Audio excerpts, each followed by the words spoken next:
What are some of the most important lessons that you've ever learned while you're traveling? This week I want to tell you about some of the important life lessons I learned while traveling for the last year.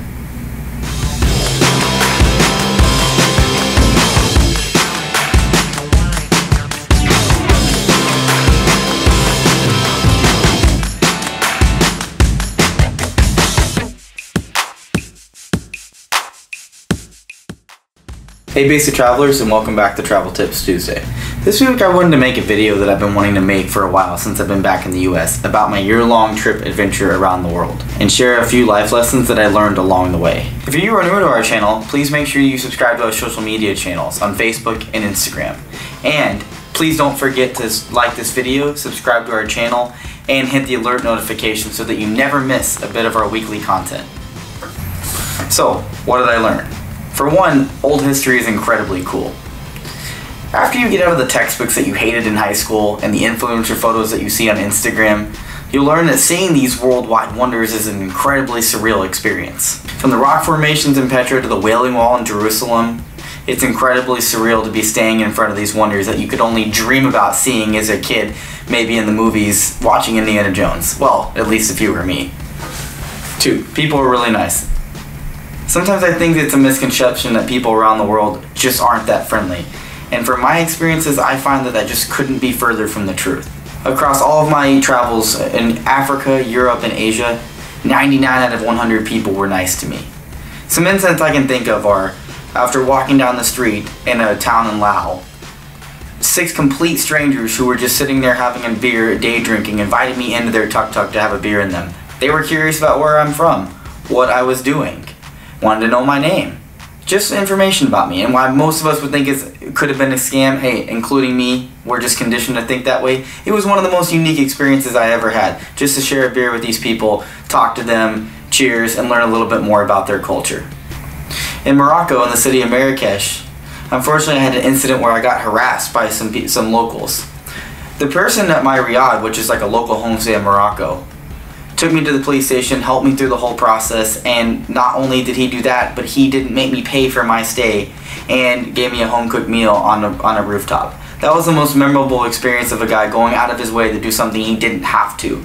The only thing he asked for in response, in all fairness, was a nice review on TripAdvisor. And finally, I can think of an incident in Jordan when I was flying my drone. And maybe I shouldn't have been, but when a military person approached me and I was sure I was in trouble, he just wanted to see where the drone was, and he was interested and wanted to fly it. And then after that, he subsequently invited me into his house for dinner. I didn't take him up on the offer, but I know it was really genuine and neat. Number 3, you are never alone on the road, whether you're traveling solo or not.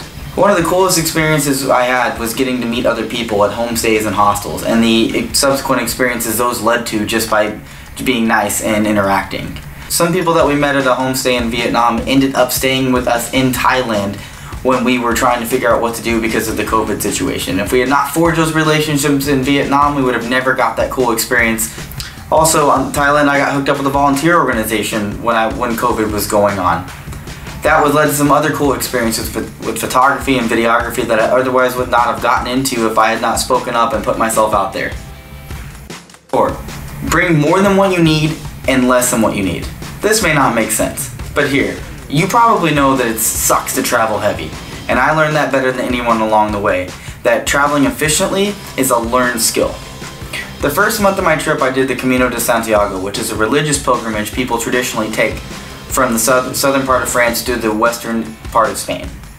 And along the way I learned that I did not want to carry anything, and nightly I shed silly things such as t-shirts, extra batteries, anything I could think of just to shed extra weight.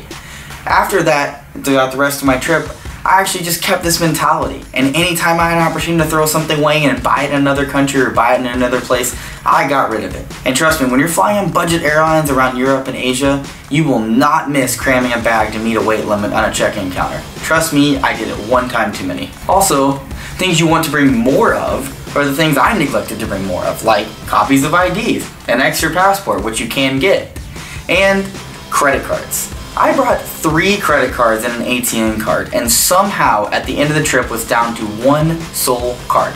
Luckily, we live in an age of apps. If you can trust somebody like the landlord I was renting from in Thailand to transfer money in a bank to get out money, great. But not everyone has that luxury, and I can say If you have the cards and you have the copies of the IDs, bring them. 5. The world lives in a bubble of its own country's perception.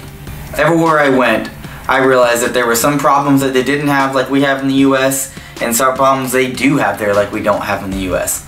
Like maybe healthcare wasn't as large of an issue for people in Thailand, and I was one of those persons who experienced that firsthand. But despite not having my travel insurance, which you should absolutely have, big rookie mistake here, at the time, I got in a terrible motorcycle accident, but somehow only ended up paying $250 out of pocket. In the US, that would have cost me quite a bit more. But I digress. It makes you think about where you are, how interesting the world is, and how the people of that country think of you. 6. You will surprise yourself constantly and learn to quickly adapt to changing on the go. Your intuition that you learn on the road is incredible, and you'll honestly just continue to surprise yourself. Like having the intuition to get into Thailand before the borders close. And just think, maybe this is the last day we can do this, and we did it, and we were right. If we had missed that opportunity, we would have missed out on 5 incredible months getting to know the local culture of Koh Samui. Also, the incredible amount of creative ways you learn to get around the world, even without a plane. Sure, we took trains, cars, motorbikes, scooters, and camels. Yes, I said camels. Even that was a form of transportation between 2 points. Finally, you will come home and you'll find the only thing that changed was you. Now this is a huge cliche quote, I know. But unfortunately when you get back and you're just uber excited to share your experiences with people that you're near and dear to that you learned around the world, sometimes your stories just aren't relatable. And it's not their fault, and it's not your fault, but this is what makes those transient experiences that you have on the road and transient relationships so important. Because maybe the people that are nearest to you don't get it, but they do. So I know some of you probably have some incredible travel stories that you've also learned on the road if you've taken an extended trip. And I want to hear all about them in the comments below or over in our 4,000+ member Facebook group. Let us know, and we'll see you next week, Basic Travelers.